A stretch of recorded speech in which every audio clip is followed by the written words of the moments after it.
Start.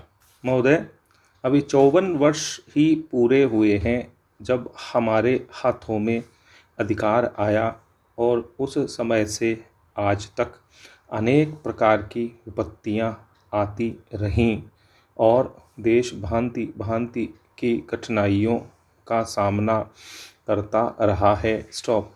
ईश्वर की दया और हमारे बड़े लोगों की तपस्या के फलस्वरूप हम उन सब कठिनाइयों को किसी न किसी प्रकार झेलते और पार करते आए हैं। स्टॉप। अब समय आ गया है जब हमें सब बातों पर रचनात्मक रूप से विचार करके काम करना है, जिससे हमारे देश की दरिद्रता दूर हो, शिक्षा का अभाव दूर हो तथा सभी लोग भरपेट खाकर, कपड़ा पहनकर, चैन की नींद सोकर सुख का जीवन बिता सकें। अभी हमारे सामने बहुत से दोष हैं जिनको दूर करना है। उसके लिए सच्चे सेवकों की आवश्यकता है जो देश के काम में उसी लगन, उसी प्रकार के त्याग और उसी प्रकार की दूरदर्शिता से लग जाएं, जिसका उदाहरण लोकमान्य ने अपने जीवन से हमें दिया है। मुझे तो कभी कभी यह विचार आता है कि हम लोगों को इस समय जो काम करना है वह अंग्रेज़ों के समय से अधिक कठिन है।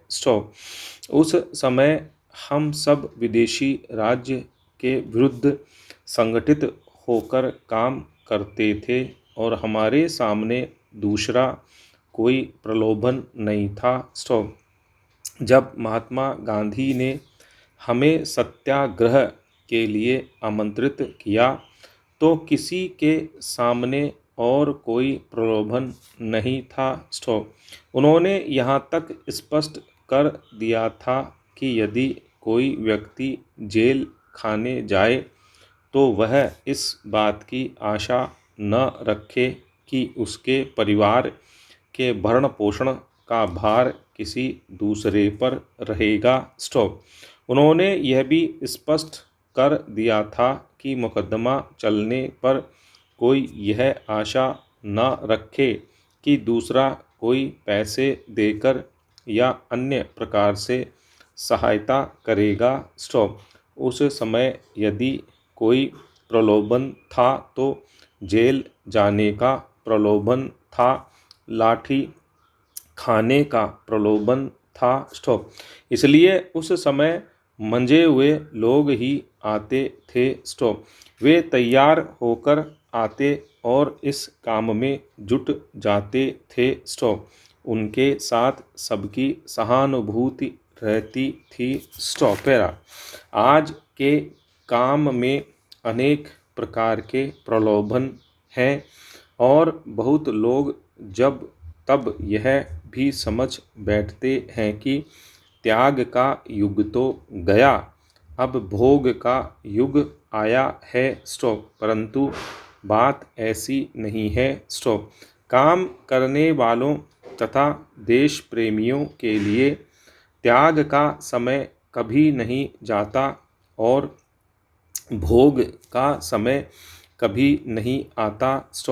आज के काम में अधिक त्याग भावना की आवश्यकता है, क्योंकि पहले तो कोई चीज़ मिलने वाली थी ही नहीं तो प्रलोभन क्या होता।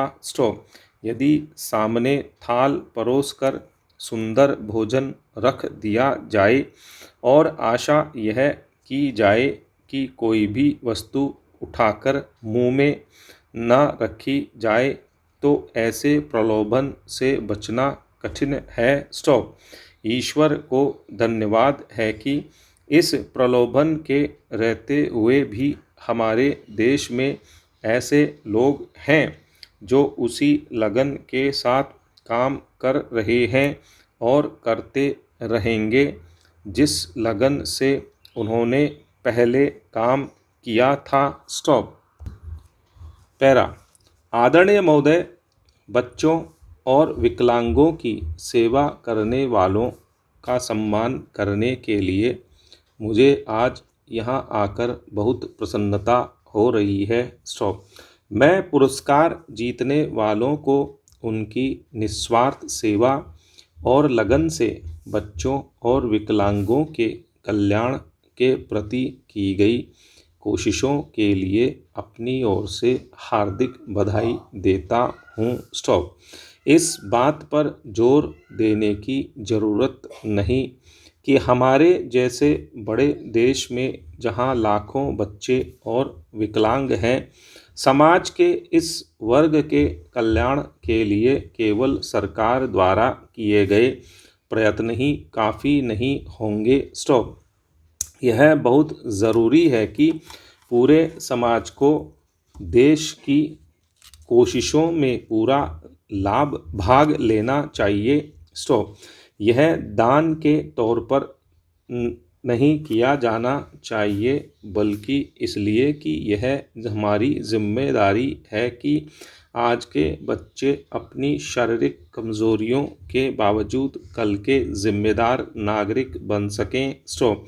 इस संबंध में स्वयंसेवी संस्थाओं द्वारा निष्ठापूर्वक किए जा रहे काम की सराहना करनी होगी। स्टॉप। यह सभी जानते हैं कि हमारा देश बच्चों के कल्याण में पूरी दिलचस्पी ले रहा है। स्टॉप। वास्तव में उनके कल्याण की जिम्मेदारी को हमारे संविधान में विशेष स्थान दिया गया है। स्टॉप।